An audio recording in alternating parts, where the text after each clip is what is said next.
welcome back, sports fans. This is Mike and Mike, week 2, and this week we're bringing you Spilly's mock draft. So let's swing right into it. We're going to start from 32 all the way up to 1. Let's get it going. Who do you got? Well, first we're starting off. Philadelphia is going to stay in the 32 hole, and they're going to take an offensive lineman, Colton Miller.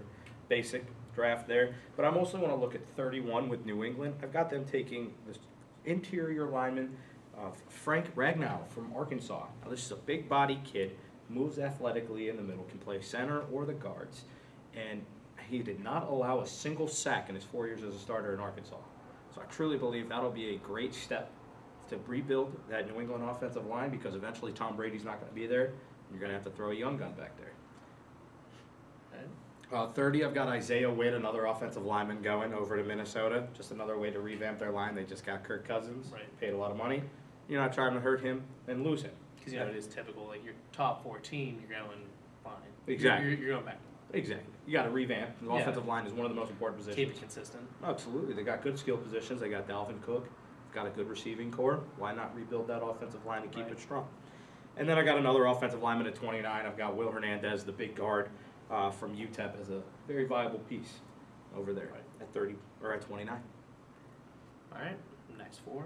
Next 4, we're looking 28. I've got a surprise here for the Pittsburgh Steelers. Everybody remembers good old number 43, Troy Polamalu, and the impact that he had every day on that defense. Well, I'm going to the opposite side of a safety. I'm going to go with Justin Reed, the safety out of Stanford. Now, this kid, he's got a big body. He's quick. He's elusive. He can ball hawking safety. Kind of reminds me a little bit of Malik Hooker, who came out a few years ago, but a bigger size. He's at the Colts now, Malik? Yes. He's actually doing really good. Yes. Set back from an injury. I'm surprised to see, or anxious to see how he comes back this year. But I definitely think Justin Reed is a good ball hawking safety that you guys can throw in with that secondary. You really only, you have some holes back there. I wouldn't say Joe Hayden's talking about he's got this huge, big off-season work program coming out, and that he thinks he's going to come out on top of the best he's ever been. So I guess we'll just have to wait and see. But if you throw Justin Reed out there on the outside and the back end, it's a pretty good fit right there. So now, why did you choose him over an inside linebacker? I chose him over an inside linebacker because I feel like the linebacking core, if you can't get up and get Tremaine Edmonds, who I have going earlier in this draft, who's the strongest inside linebacker, I don't really see another one who's really worth reaching right there. I kind of feel like it's a deep linebacker draft with guys who are in the middle of the road, and I really feel like the Steelers can get another one later on and focus on that back end where you can get a strong impact safety in Justin Reed right away in the first round. All right, I like it. 27, the pick before that, I've got Calvin Ridley going. Obviously in Alabama. Just God. Absolutely. Roll Tide, number 1 receiver out of there. But like I said, the issues that people have with him is, he's quick, he's got that, but he's not really a bulky receiver.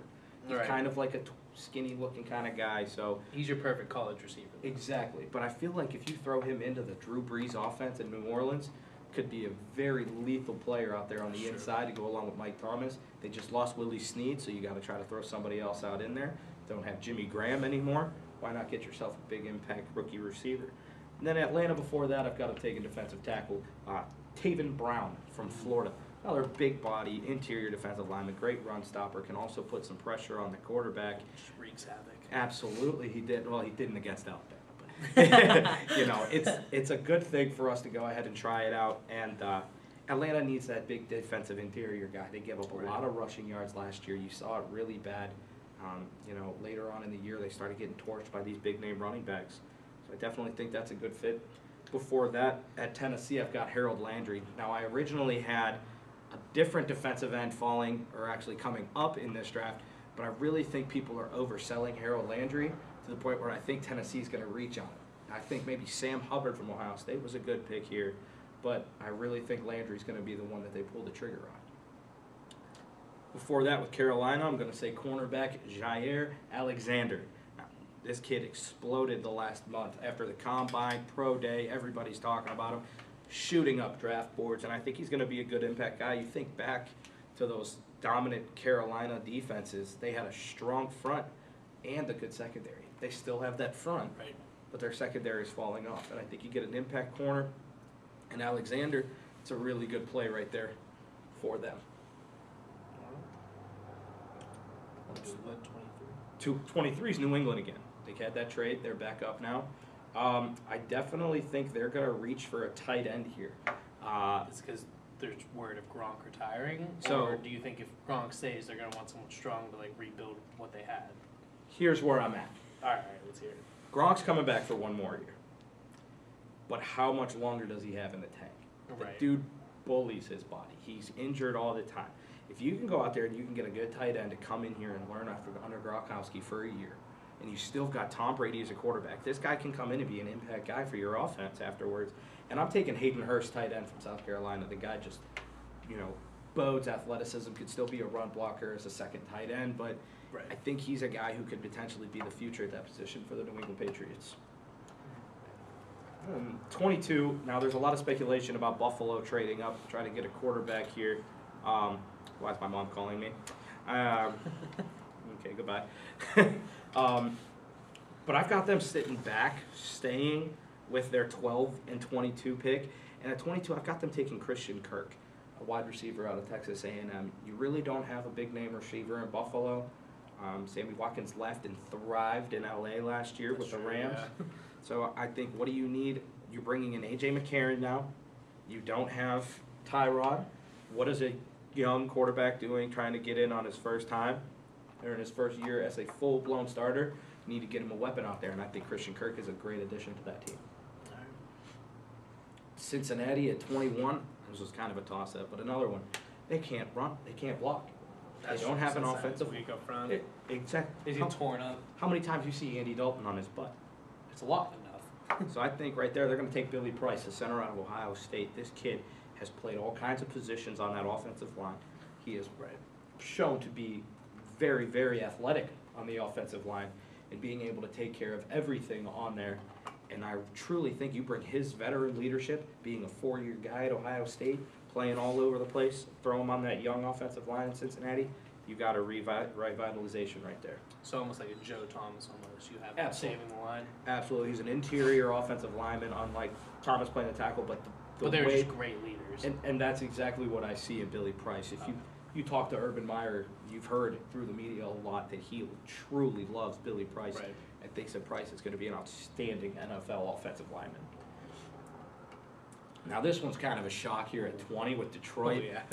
Oh, yeah. Detroit has been forever since they have had a 100-yard rusher in a game. And their rushing attack has just been non-existent. They strictly focus on, let's have good old Matt Stafford throw the ball 50 times a game and we can win. But you can't. It doesn't Calvin make it Johnson to the doesn't work all playoffs. the time. Exactly. Calvin gone. Calvin gone. Your receivers are making miraculous catches, but they need a run game. So I've got They them need to bring taking, the Barry Sanders back. and that's exactly why I have them taking Darius Geis, the running back out of LSU. A lot of people might feel this is a reach. A lot of people. Juice. No, I think it's Geis. Really? I think it's Geis. Juice would be pretty cool, but I think it's Geis. Right, like Juice 2.0. You can't call him Juice 1. Jeez. I lost my train of thought there. Then they picked him up. Yeah, He's a running yeah. back, strong running back. And he can catch, he can run, he can block. I think he's an impact guy. You throw him in there right away. And he was can be- behind Fournette, Exactly. so he's got skill. He knows what he has to do. I think he's a guy that if you plug him in right away, he could be a great impact running back and get in there and start it going right as a rookie and help Matthew Stafford out and get some pressure off that pass rush. 19 at Dallas. You lose Des Bryant. You bring in Allen Hurns. He's not really this crazy impact guy. Your receiving core is slacking. I've got him reaching with a Texas kid. I've got them taking Cortland Sutton out of Southern Methodist University. Now, this kid can play. He's an outstanding wide Right. receiver. And he's tall, he's long, and he's got great hands. Just, I think it's a reach at 19. But I just think right now they need somebody out there on that outside. You've got Zeke running the ball, you've got Dak, but Jason Witten at the tight end position isn't going to be your valuable guy anymore. You've got to get some kind of valuable receiver out there. I think Sutton's the type of guy that you could bring in to make an impact right away. 18 with Seattle. I'm looking at quarterback Mike Hughes from the not national champion Central Florida. Congratulations, you went undefeated. You thoroughly enjoy the recognition for the undefeated season, but you are not national champions. Just going to get that out there. Now, Mike Hughes is an outstanding lockdown corner. Right. This dude has shot up draft boards. He has been an outstanding corner throughout his 4 years, or 3 years there, excuse me. And I truly believe he could be a guy who's going to come in and he's going to help revitalize that secondary. You just lost Richard Sherman. You're losing a lot of guys from that Legion of Boom on the back end. You need to get an impact player in your secondary. I've got the two top safeties already gone by this point, so you got to try to jump in there and grab, in my opinion, the second best corner, Mike Hughes. Before that, with the Chargers, I've got them.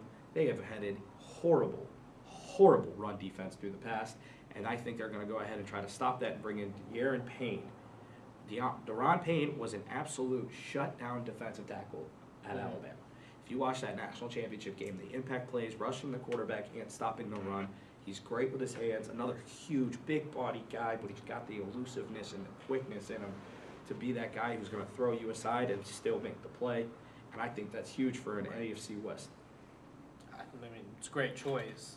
So now let's look. We're going to look at 16 with Baltimore. I've got him taking Mike McGlinchey, the big offensive tackle from Notre Dame. It's AFC North.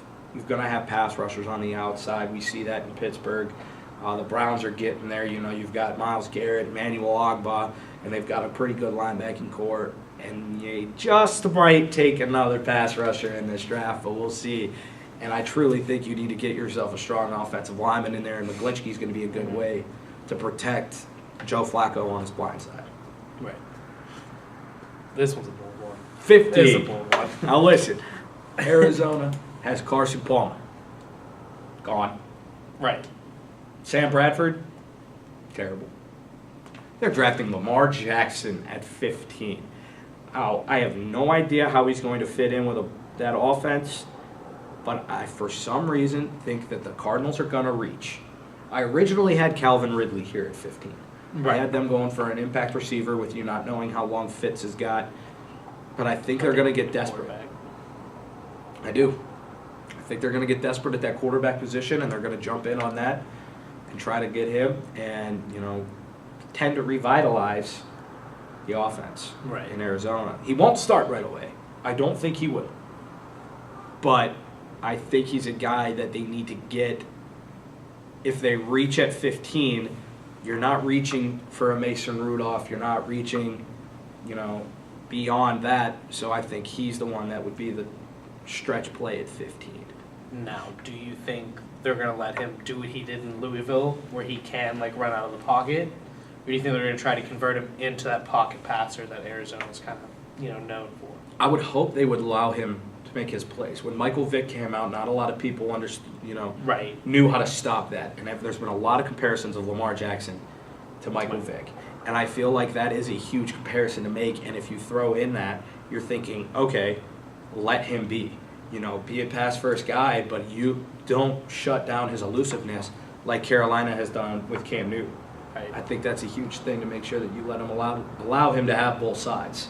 And just skills on the show. Absolutely. So do you think Arizona's going to, like, revamp their whole offense once Fitz is out?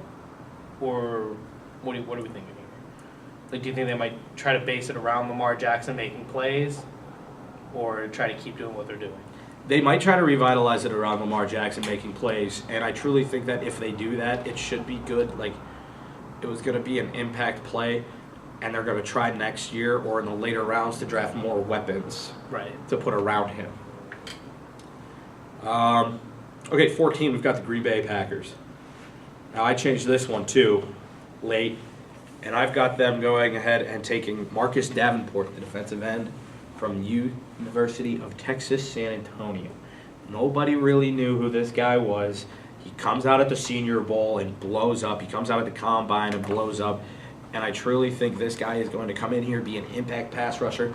The Packers haven't had that in years, since they had Clay Matthews play on the outside. With A.J. Hawk. Exactly. And Julius Peppers on the end. And now if they go ahead and bring Davenport in, who could just be a straight bull rusher, now they can focus on the back end in the later rounds. Let's see. 13, I've got Washington making an impact pick here. I've got them taking the inside linebacker, Tremaine Edmonds from Virginia Tech. This guy is a sideline-to-sideline guy, but he can also rush through the A gaps and the B gaps. Outstanding tackling linebacker. The guy is just, you throw him in there and he's going to make an impact no matter where he is on that defense. and he's tend to do it. You know, you saw it happen a lot through Virginia Tech. And I truly think he can be an impact guy right away on that Washington defense, which struggles against the run last year very heavily. Okay, now things get interesting. There we go. At 12, Big names. Big I've names. got him falling all the way down. Now, there were reports out today that the Browns are torn between Josh Allen and Baker Mayfield at number 1. But I'm going to say Josh Allen falls back to 12th. I'm going to think Buffalo does not get risky and trade up. I think they trust in A.J. McCarron a little bit. They might not reach. Excuse me. And I think ultimately they get lucky and Josh Allen falls into their laps at 12. Another guy, he kind of reminds me of McCarron. He's got a stronger arm than A.J. McCarron, but he's got that taller build, interior pocket presence. And I think he could be a guy who can come in and learn and potentially run this offense within the next 2 years. Yeah, absolutely. At 11, I have Miami staying put and taking in their future, and Josh Rosen. Now, I've heard all over ESPN Bill Polian coming out and saying they shouldn't take a quarterback. They have Ryan Tannehill. He's a good guy, but Tannehill can't stay healthy. Yes, he has been productive, but he can't stay healthy. So I think they need to go ahead and get their guy for the future here when Rosen falls back to 11. Because I think Rosen is one of the most not NFL-ready quarterbacks, but NFL prototype quarterbacks in this draft. And I think he's going to be a guy where people are going to let the character issues and get to him a little bit, and he's going to fall back. And I think Miami will snag him at 11. Now, when we get up to the top 10, Oakland, another team, really struggled to stop the run. John Gruden came out and said the best way to help Khalil Mack and that outstanding linebacking core move around is to get a good pass rush on the D-line. So I got them taking Vita V. I have no idea if that's I don't know if that's the proper way to pronounce it, but you're right. This kid is an absolute animal. Put his hand in the dirt, big guy. The only concerns people have about him is can he keep his weight in check? Is he just going to be a 1 or 2 down guy? But I think even if he stays as a 1 or 2 round guy, if he stays as a 1 or 2 round or a play guy, I still think he can make an impact on those first 2 downs to where 3rd down kind of makes it a tougher situation for any offense going up against Oakland. Now, I know you're going to want to ask me about number 9, San Francisco, Minka Fitzpatrick, safety out of Alabama. All I'm going to say is Sherman at corner, Fitz at safety. What do you think? I mean, so you have Richard Sherman, who is known to be the best cornerback in the league. Yep. And him alone, if he does recover from his injury last season and just dominates like he says he's going to, it's going to be great. And then you have him on one side of the field, and then you have Fitzpatrick helping on the other side of the field, I think you're fine. Fitzpatrick is that kind of guy who can float around the field. Mm-hmm. And that's a big thing. You saw him play nickel corner. You saw him blitz. You saw him play deep, center field or safety. I think you add that with a Richard Sherman lockdown corner on the outside. You have a truly difference-making defense back there on the back Run end. that safety blitz whenever you feel like it. It'd be sickening. Now, number 8, Chicago got their head guy at quarter on the offensive side last year, taking Trubisky. Now you got to get somebody who can run that defense. And what better than a guy in Raekwon Smith, who reminds me a lot of an outside linebacker version of Brian Urlacher. Leader on the defensive end, can play sideline to sideline, can also come in. And you saw in the national championship game and the Rose Bowl against Oklahoma and Alabama, he can play a little bit of coverage on the back end. Yeah. He can pick up that tight end. He can keep with the tight end speed. And in Chicago, you're going to need somebody who can make a play like that against Aaron Rodgers, Kirk Cousins, and Matt Stafford when you look at that division with the quarterbacks. Yeah. Number 7, Tampa Bay. This team fell in love with this guy. It's never going to change. Tampa Bay is going to take safety Derwin James. The guy there's really no way to describe him other than an all-around playmaker. You saw it at Florida State all the time, whether he's coming in on the blitz, he's dropping back. He's kind of like that Fitzpatrick type, but he's a harder hitter than Fitzpatrick. The only concern I have with him is sometimes tackling. He kind of comes in there too hot, dive out of the way, miss a tackle. With Kind him. of like Mike Mitchell almost. Kind of Just like a come Mike up Mitchell. Yep, exactly. You saw that a lot with Mitchell whenever he played. Right. He would come up, completely blindsided, think he has a tackle, put his head down, swipe. He just tries to shoulder people, blast them instead of actually making a play. And I think if Derwin James, they work with him to work on that and become more of a strong tackler, this guy could be an outstanding player for the Tampa Bay Buccaneers. Now my Colts, I've got them sitting at 6 still. They traded back from 3 to 6 with the Jets, and I think right there you got Andrew Luck coming back. Hopefully, we are all praying that he is okay to come back. You don't even have to be a fan. You just want him to play. It's just who Andrew Luck is. And that's the thing. You've got a guy who's a #1 pick out of college. He had all this hype around him, and the offensive line or no run game can't help him. So now he's injured all the time. You finally get him back, and now you're like, okay. It's just one of those things you hate to see in any league. And so what do? Draft an offensive lineman. Right. And they're going to take Quentin Nelson. In my opinion, the best player in this draft. I think if you look all around at the impact that they made, Quentin Nelson is the best player in this draft. If you can go and watch any Notre Dame game and you can see this man, horizontal side to side, stopping any rush. There was one play I remember watching on film.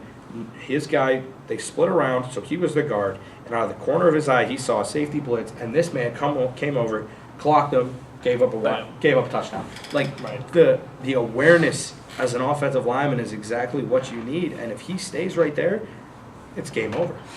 Just his vision and game knowledge. Outstanding for an offensive lineman, especially an interior offensive lineman. Absolutely. 5 with Denver. We're getting to the top 5. Here we go. I've got John Elway. He has always said that cornerback is the most important position. Talib is gone. What do? You take the best corner in this draft. That's Denzel Ward from Ohio State. Oh, yeah. The last 2 years, the top corner, in my opinion, coming out of the draft are going to come from Ohio State, and they're both going to make huge impacts. Lattimore last year was outstanding in New Orleans, and I think Denzel Ward's going to come in and do the same thing in Denver. Shutdown guy. He's got the speed to keep up with anybody.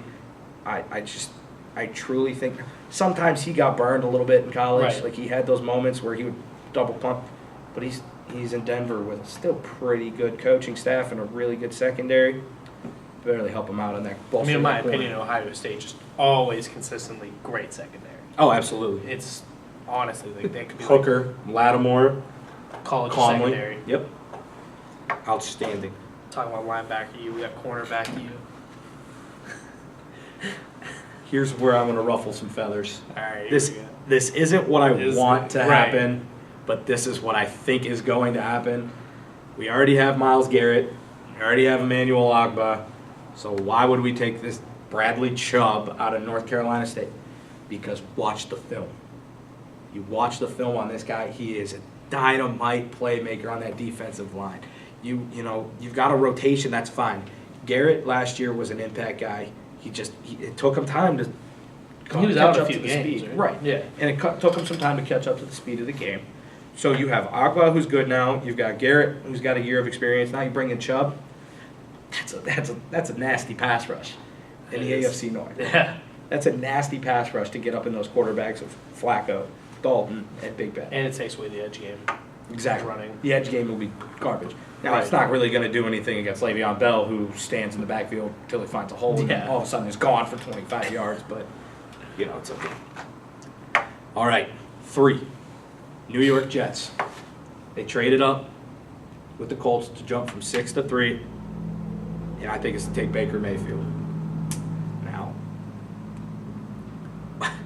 the story behind Baker Mayfield, only got 3 offers, walks on at Texas Tech, wins the starting job, leaves, walks on at Oklahoma, Heisman Trophy winner, takes him to the college football playoff twice.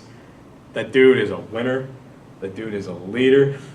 And that dude is first round draft pick. He's number 3. I mean, unless the Browns miraculously throw a curveball at us like they've heard through the news, and the Browns take Baker Mayfield number 1, Right. I don't think he falls past the Jets. Yeah, there's no way the Jets would pass it. I think Todd Bowles has fallen in love with Baker Mayfield. I think, in my opinion, the Jets haven't had a quarterback with balls in a while. That's just my opinion. That They is get true. random quarterbacks like out of nowhere. Like, yeah, let's pull Mark Sanchez. Great idea. Good old Mark. No, they seriously especially in this year, if they don't get a decent quarterback out of anything, then the Jets should just drop out of the league altogether. Leave their team, let them disperse. They need somebody to come in and make that impact, and if they don't get that at the quarterback position this year, you're going to see a lot of Jets fans falling off, like we see with the Browns. You know, Right. we keep going after these guys. We took Kaiser, we took Whedon, we took Manziel. None of them are working out. You have to get it right this year, or else your fans are going to start wearing out on you. Right. Hackenberg didn't work. Bryce Petty isn't working. You know, Mark Sanchez didn't work. Geno Smith didn't work. All of these. 2, Giants take the most impact player in the draft. And that's Saquon Barkley. A lot of people thought quarterback here, but I'm not saying quarterback because go ahead and take Saquon Barkley, put him next to Eli Manning. That's a ridiculous Yeah, offensive weapons. And then number 1, everybody's been saying it, Sam Darnold. A lot of people think that's going to be the number 1 overall pick. Truly don't think he's the right fit for the Browns, as I said in our last podcast. But I truly still believe that's where the Browns are going to go here at number 1. Right. And if that is the case, then, you know, welcome to Cleveland. You're the number 1 pick. Don't mess it up. Yeah. Don't make Cleveland fans regret it. Don't make us hate you. You know, that kind of thing. Right. Before we get to this last question I have from somebody, do you want to go ahead and say anything about this draft? We got everything else. We're good. So my friend Kendall from back home wanted us to discuss, besides a quarterback, what position is the most needed for the Browns' offense and defense. And I think on the offensive side, you need a running back or an Right. offensive line. And I truly think with Darnold, you're taking Darnold at the quarterback and you're taking Chubb at the edge. Second round, you can go ahead and look receiver, offensive line. Right. Defensive side, I think they're okay taking Chubb, maybe look secondary. Yeah, I disagree with that one. I was going to say secondary for defense. I mean, offense, they can rebuild the line a little bit after losing Thomas. You need a big leader. But other than that, that's about it. All right. Well, that's all we've got for the mock draft, guys. Thanks for joining us. And we'll be giving updates on our Twitter feeds tomorrow night while we're sitting around watching the draft. Hope you join us on there. Keep updated.